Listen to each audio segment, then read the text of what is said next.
1200 ಅಡಿ ಅಮ್ಮ, 2 ಕಿಲೋಮೀಟ್ರು. ಇಡೀ ಬೆಟ್ಟನ ಒಂದೇ ಹೆಜ್ಜೆಲಿ ಇಳಿದಿರೋ ತಾಯಿ ಕಬ್ಬಾಳಮ್ಮ. ಬೆಟ್ಟದ ಮೇಲೆ ಒಂದು ಹೆಜ್ಜೆ ಇಟ್ಟು, ಭೂಮಿ ಕೆಳಗೆ ಒಂದು ಹೆಜ್ಜೆ ಇಟ್ಟು, ಕಬ್ಬಾಳಲ್ಲಿ ಕಬ್ಬಾಳಮ್ಮನ ಶಿಲೆ, ಗ್ಲಾಸ್ ಒಳಗಿರುವಂಥ ಶಿಲೆ. ಇಡೀ ಬೆಟ್ಟನ ಅರ್ಧದಲ್ಲಿ ಅಮ್ಮ ಪರೀಕ್ಷೆ ಮಾಡ್ತಾಳೆ. ಅರ್ಧಕ್ಕೆ ಬಂದು ನನ್ನ ಕೈಲಾಗಲ್ಲ, ಹೊರಟೋಗೋಣ ಅನ್ಸ್ಬಿಡುತ್ತಮ್ಮ. ಇಷ್ಟೇ ನನಗೆ ಶಕ್ತಿನ ಮನುಷ್ಯ.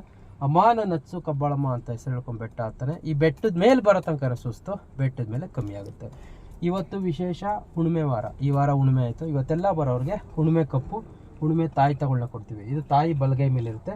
ಗಾಡಿ ಓಡಿಸೋವಂಥ ಯಾರೇ ಗಂಡು ಮಕ್ಳ ಮೇಲೆ ಯಂತ್ರ ಇದ್ದರೆ ಗಾಡಿ ಆಕ್ಸಿಡೆಂಟ್ ಅಲ್ಲ, ಅಪಘಾತ ಒಳಗಲ್ಲ. ಕೆಲವರು ಓದ್ತಾರೆ, ಬೇಗ ಮರ್ತೋಗೋ ಹೆಣ್ಮಕ್ಳು ಗಂಡು ಮಕ್ಕಳು, ಹುಷಾರಿಲ್ದವ್ರು ಕೊಡ್ತೀವಿ. ಇವಕ್ಕೆಲ್ಲ ಮಾಂಸ ಊಟ ಮಾಡ್ಬೋದು. ಇನ್ನು ಮನೇಲಿ ದುಡಿತೀವಿ, ಕೈಗತ್ತ ಎಲ್ಲ ಸಂಪಾದನೆ ಮಾಡ್ತೀವಿ ನಿಂತೆಲ್ಲ 10 ಜನಕ್ಕೆ ಅಮ್ಮನ ವಿಗ್ರಹನ ಕೊಡ್ತೀವಿ. ಈ ವಿಗ್ರಹನ ಒಂದು ತಟ್ಟೆಲಿ ಅಕ್ಕಿ ಮಾಡಿ, ಅಕ್ಕಿ ಮಧ್ಯದಲ್ಲಿ ವಿಗ್ರಹ ಇಟ್ಟು ಪೂಜೆ ಮಾಡಿದ್ರೆ ಮನೆಗಳಿಗೆ ಲಕ್ಷ್ಮಿ, ಆರೋಗ್ಯ, ಅಭಿವೃದ್ಧಿ, ಐಶ್ವರ್ಯ ಕೊಡ್ತಾಳೆ. ಲಕ್ಷ್ಮಿ ಕಾಯಿನ್ನ ಪರ್ಸೊಳಗೆ ಇಟ್ಕೊಳಕ್ಕೆ ಕೊಡ್ತೀವಿ. ಇನ್ನು ಮನೆಗಳಿಗೆ, ಅಂಗಡಿಗಳಿಗೆ ಅಮ್ಮನ ಕಾಯಿ ಕುಡಿಕೆ, ಅಮ್ಮನ ಚಕ್ರ ತಡೆ ಹೊಡಿತೀವಮ್ಮ. ಹರಕೆ ಕಾಣಿಕೆ ಎಲ್ಲ ತಾಯಿ ಉಂಡಿಗೆ ಹಾಕ್ಬೋದು. ನಮಸ್ಕಾರ ಮಾಡ್ಕೊಳ್ಳಿ, ಕೈ ಇಟ್ಕೊಳ್ಳಿ.